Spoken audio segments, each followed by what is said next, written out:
Hi everyone, my name is Ritesh Agarwal, founder and CEO of OYO, and I'm going to be teaching you how to fail and yet build a billion-dollar business.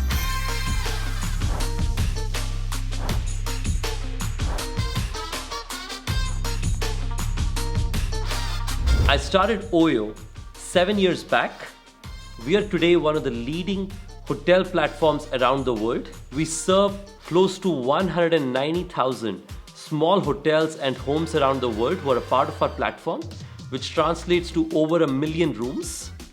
We are among the world's top 3 downloaded consumer apps and continue to be one of the best choices for both consumers to travel and small hotel owners or homeowners to not just survive but thrive in this new world of internet. And Ritesh, how old are you? Nas, I'm 27, getting older by the day, as you know. I'm excited to learn from you. I'm really looking forward to this session as well. Thank you for having me here.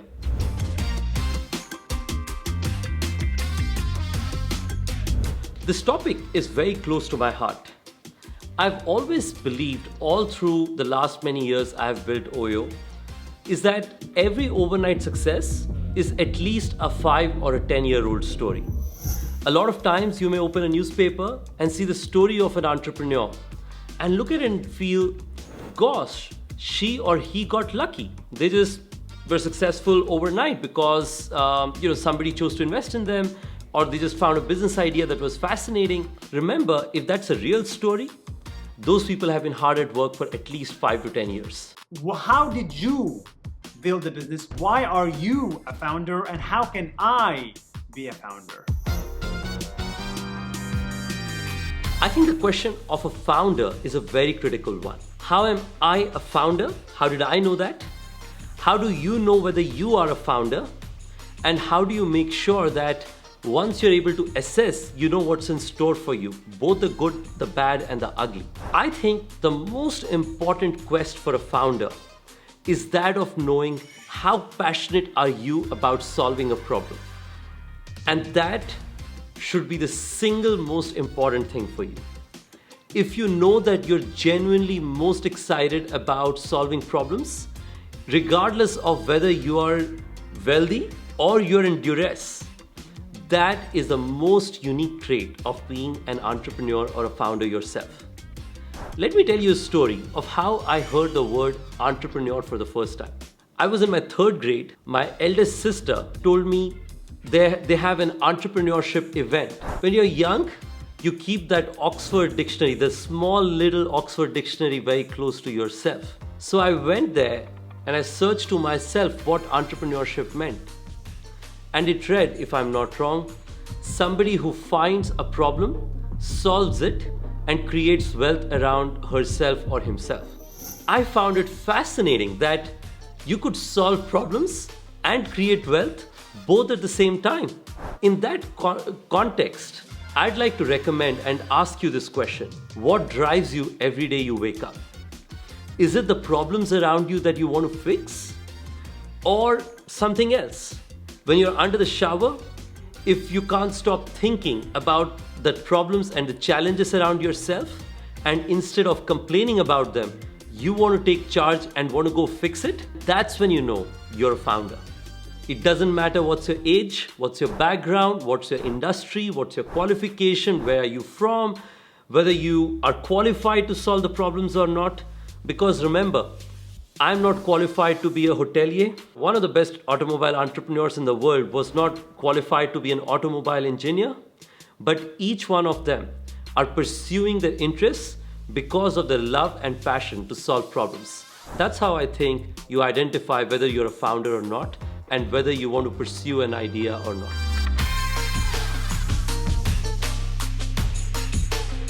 Okay, Ritesh, then what is the first time you were a founder?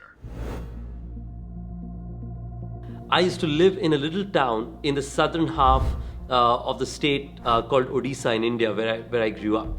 I saw there was an opportunity or a problem of bringing large-scale telecom access for common people. I was still 13 years old, in probably my 6th or 7th grade. That's when I felt maybe I should become a reseller of telecom SIM cards. That's when I believe I became an entrepreneur or a founder for the first time because I identified the need of people to want to communicate and connect with each other. I knew the way to do that was to find one of the telecom companies and start reselling their SIM cards to people around myself. It was probably the smallest venture I pursued, but that was the first business venture that I pursued, and it was probably the most exciting time for me to be a founder. What I want to leave you with this is that as you pursue new entrepreneurial opportunities, you always start small.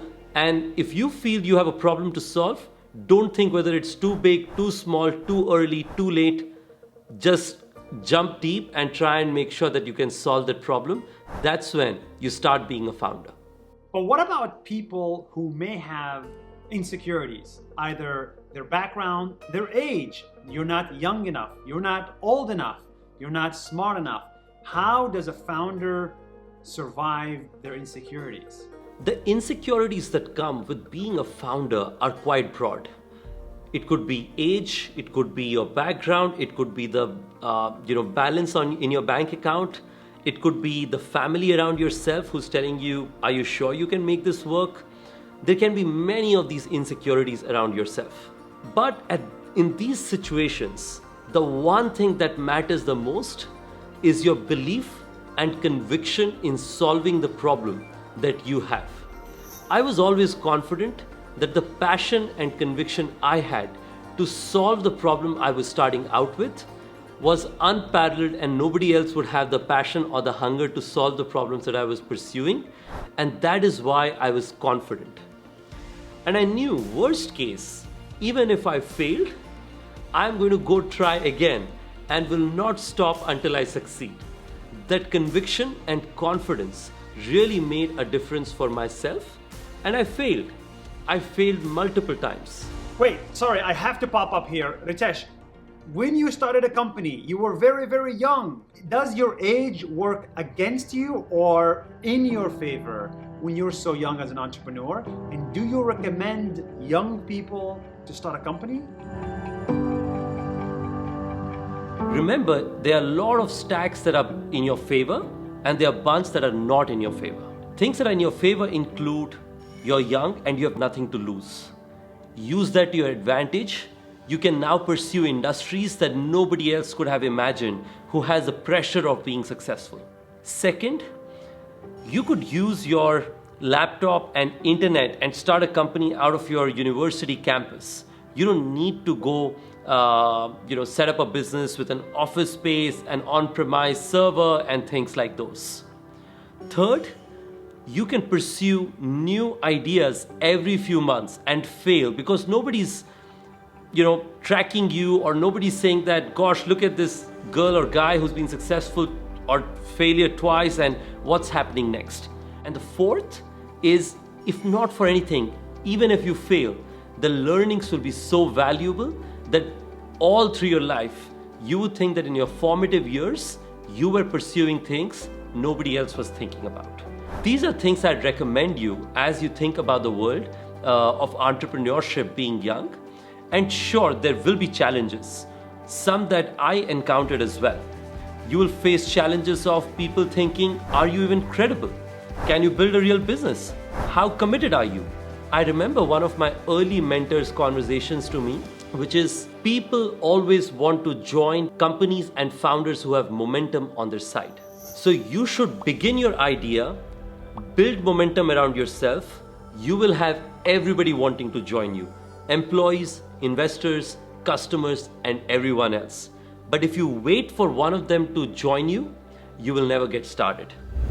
I want to conclude by saying that this is the best time to be an entrepreneur in any company, any industry, any geography around the world right now. And there are multiple reasons why I feel so. Whenever I reflect over weekends about the opportunities and the challenges around ourselves and myself, I find it quite fascinating that there is absolutely no industry, no segment, no geography where the opportunities are not huge. This is probably the only time in the last decades where I don't see an industry right from technology, consumer, media, food, grocery, pharmaceutical, energy, automobiles. In each one of these industries, there is a complete transition that's getting started as a part of the data age that we are in. Each one of you listening to me have an opportunity to pick out any one of these industries. Think about what will the next generation want. How would you use internet and data to completely turn those industries on their head? And if those problems excite you, I think it's time for you to be an entrepreneur or a founder. And I believe the time is not next month, next quarter, next year. I think the right time was yesterday. Now yesterday is gone. Probably the time to start is now.